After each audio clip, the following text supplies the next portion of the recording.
Zaburi ya gatanu umurongo waho wa 4 Dawidi yaravuze ngo Uwiteka mu gitondo uzajya wumva ijwi ryanjye, mu gitondo nzajya nerekeza gusenga kwanjye kuri wowe, mbe maso ntegereje.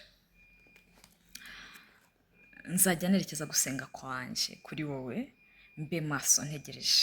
Igikorwa cyo kuba maso ni mu munsi wose, kuko mu gitondo hari ibyo avuze ngo Uwiteka mu gitondo uzajya wumva ijwi ryanjye, mu gitondo nzajya nerekeza gusenga kwanjye kuri wowe, mbe maso ntegereje.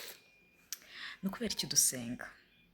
Ese ni ukubera iki ari ngombwa gusenga mu gitondo? Kubera iki ari ngombwa gusenga mu munsi wose? Why do we pray? Why is it necessary to pray? Kuko dukeneye Imana. Nkeneye Imana, ukeneye Imana, tugomba gusenga. Ubihitamo, ntabwo iteka ryose uzabyiyumvamo. Kambisubiremo. Gusenga ubihitamo, ntabwo iteka ryose uzabyiyumvamo. Gusenga birenze kuba ubyiyumvamo, birenze amarangamutima, ni ubumenyi. Gusenga birenze amarangamutima, ni ubumenyi. Iyo wasobanukiye ko udashoboye, wasobanukiye ko waremwe, wasobanukiye ko ibikugize byose uba uriho, ibikugize ibyo utunze hari uwabiremye,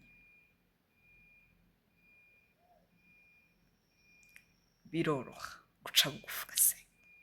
Gusenga ubwabyo ni uguca bugufi, kuko kudasenga ni ukuvuga ngo nzi byose, nariremye.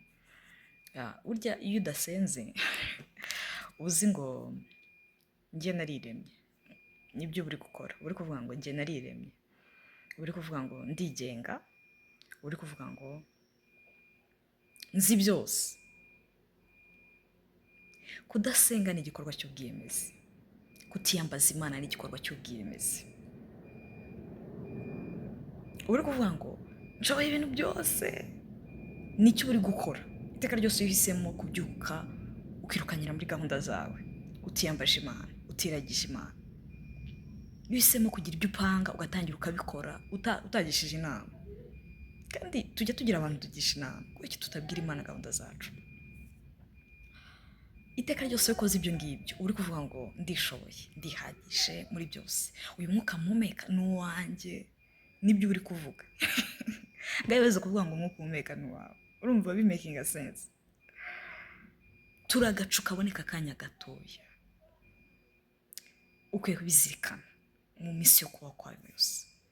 Ukwiye kubyuka mu gitondo ukavuga ngo Mana, ndagushimiye ko ngiye kumpa umugisha, ukampa uyu munsi ngo nkunezererwemo, ukampa uyu munsi ngo mwishyimiremo, ukampa uyu munsi ngo nkunezezemo.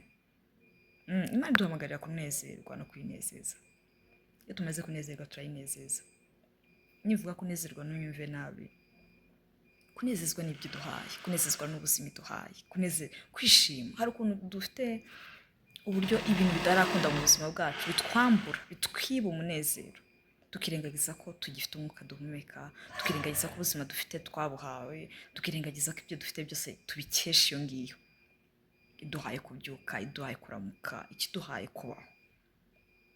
Uyu munsi numvise umutima wanjye umpatiriza gukora ibi, kukubwira ngo maze ntuhitemo kubaho ubuzima bwiyemera,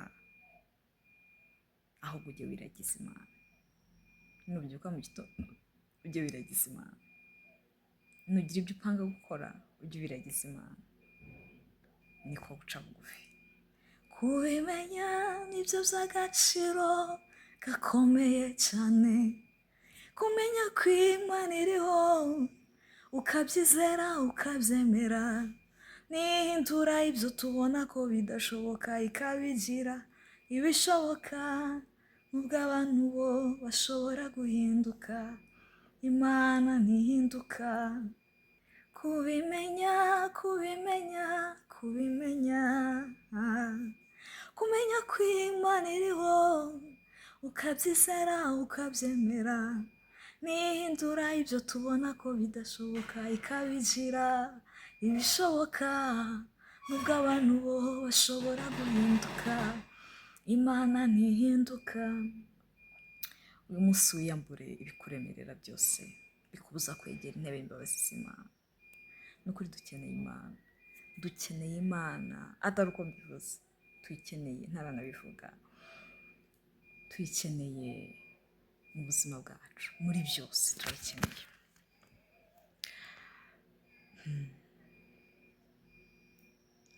Zaburi ya 95 hari ukuntu ivuga, iravuga ngo nimuze turirimbire Uwiteka, tuvugirize impundu igitare cy'agakiza kacu, tujye mu maso ye tumushima, tumuvugirize impundu n'indirimbo, kuko Uwiteka ari Imana ikomeye, ni umwami ukomeye usumba ibigirwamana byose.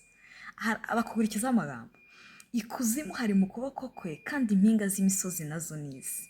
Inyanja niye, niwe wayiremye, intoki ze nizo zabumbye ubutaka. Nimuze tumuramye twunamye, dupfukamire Uwiteka umuremyi wacu, kuko ari we Mana yacu, natwe turi abantu b'icyanya cye, turi intama zo mu kuboko kwe. Uyu munsi icyama mukumva ijwi rye, mwinangira imitima nk'uko mwayinangiye i Meriba no ku munsi w'Imasa mu butayu. Ubwo basokuruza banyu bangeragezaga bakantata, bakabona imirimo yanjye, bakabona umurimo wanjye. Narakariye ab'icyo gihe imyaka 40, ndavuga nti ubu ni ubwoko buhora buyoba mu mitima yabo, kandi ntibamenya inzira zanjye. Nicyo cyatumye ndahirana umujinya nti ntibazinjira mu buruhukiro bwanjye. Iyi Zaburi Uwiteka yabwiye Abisirayeli, hari aho bageze barakaza Uwiteka, bagendana n'Imana ariko barayirakaza, bagendana n'Imana ariko barayibabaza. Natwe hari ubwo dukora ibikorwa by'ubwiyemezi, ntituba tuzi ngo turiyemeye, ariko mu by'ukuri nicyo tuba dukoze. Iyo upanze gahunda zawe ukazirangiza, ntusenge, ntubwire Imana, ntugire ute, ukabijyamo ukabikora uko biri, ni ukwiyemera. Iyo ubyutse mu gitondo ukava mu buriri bwawe ukirukanka, ukitegura, ukajya mu kazi kawe, ukita kuri abo bana bawe, ugakora iyo mirimo yawe yo mu rugo, ntusenge, ntubiragize Imana, ni ukwiyemera. Uri kuvuga ngo uyu mwuka ndigumera ni uwanjye, kandi ntabwo ari uwawe, njye nawe turabizi. Ni igikorwa cy'ubwiyemezi, kubaho nk'aho udafite aho uturuka. Njye mbyita ubujiji nk'umwana yavutse ntibuke ko hari ababyeyi bamubyaye bahari, ntabiteho, ntabasure, ntabavugishe, ntabahamagare. Ni ukutamenya. Guhakana inkomoko yawe ni ukutamenya, ni ubujiji. Guhakana aho uturuka, guhakana source yawe, aho uturuka, ni ubujiji. Bishyire mu magambo bikwiriye kujyamo, ni ukutamenya. Ukaba uri umunyarwanda, ukaba uvuka mu gihugu cy'u Rwanda, cyangwa uvuka mu igihugu icyo ari cyo cyose cy'iwanyu, ariko ntujye ubirekoganizinga. Ni igikorwa cy'ubujiji.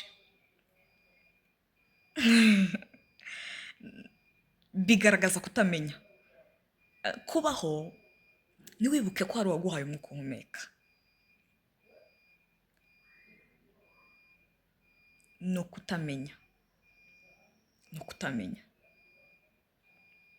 Kutibuka ko waremwe ngo ubihe agaciro, ni ukutamenya. Iyo ubayeho ibyemezo bigenga ubuzima bwawe byose ari wowe ubigenga, niyo ugenga uburyo ugenda, nta gihe wibuka ko hari uwaguhaye ubuzima ngo umuhe ishimwe, nta gihe wibuka ko hari uwaguhaye ubuzima ngo umwiyambaze, nta gihe wibuka ko hari ukuzi kurusha uko wiyizi, ufite gahunda na plan igihe uzabaho, kandi wowe ntabwo ubizi. Uzi igihe umaze, njye nawe tuzi igihe tumaze, ariko ntabwo tuzi igihe dusigaje. Iyo utibuka ko hari ufite plan, hari ufite gahunda yose y'ubuzima bwawe, ngo usubire kumureba, ni ukutamenya. Hari ibintu rimwe na rimwe dukora tugira ngo turi abanyabwenge cyane, cyangwa ngo ni ugusobanukirwa. We so busy.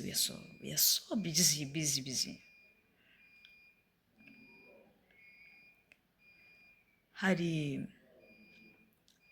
ibintu dukora tugira ngo ndahuze cyane tugira ngo ni uko dusobanukiwe cyane, kandi harimo ignorance ikomeye, kutamenya, harimo kutamenya.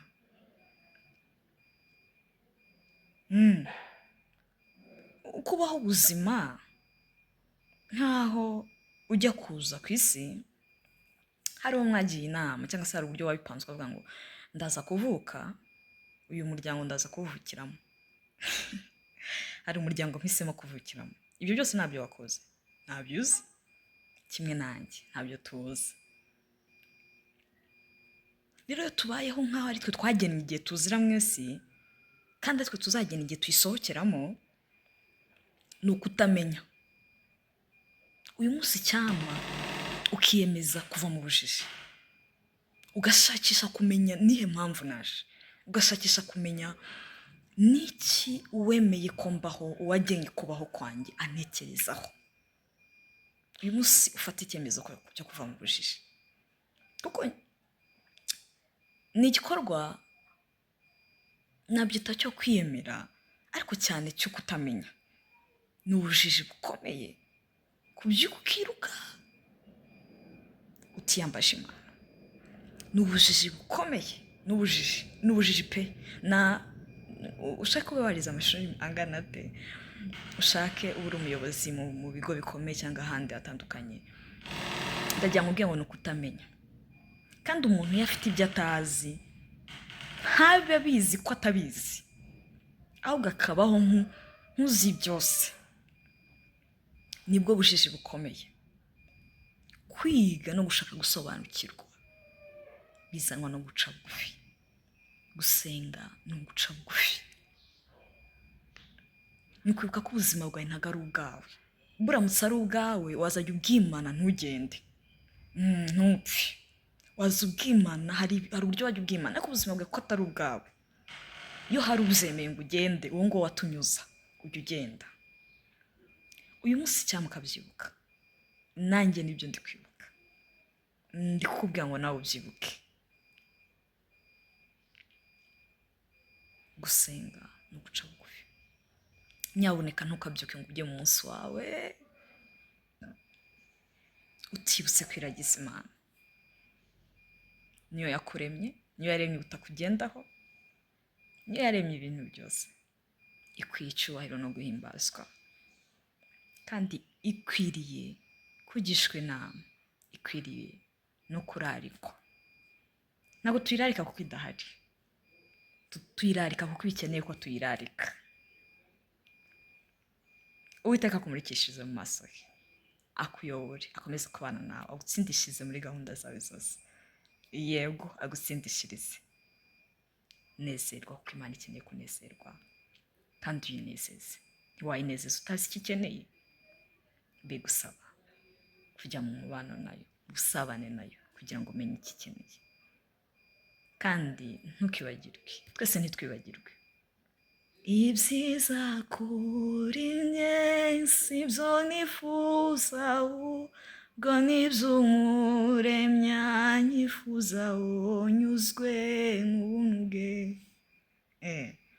Ibyiza kuri njye si byo nifuza, ahubwo nibyo anyifuza.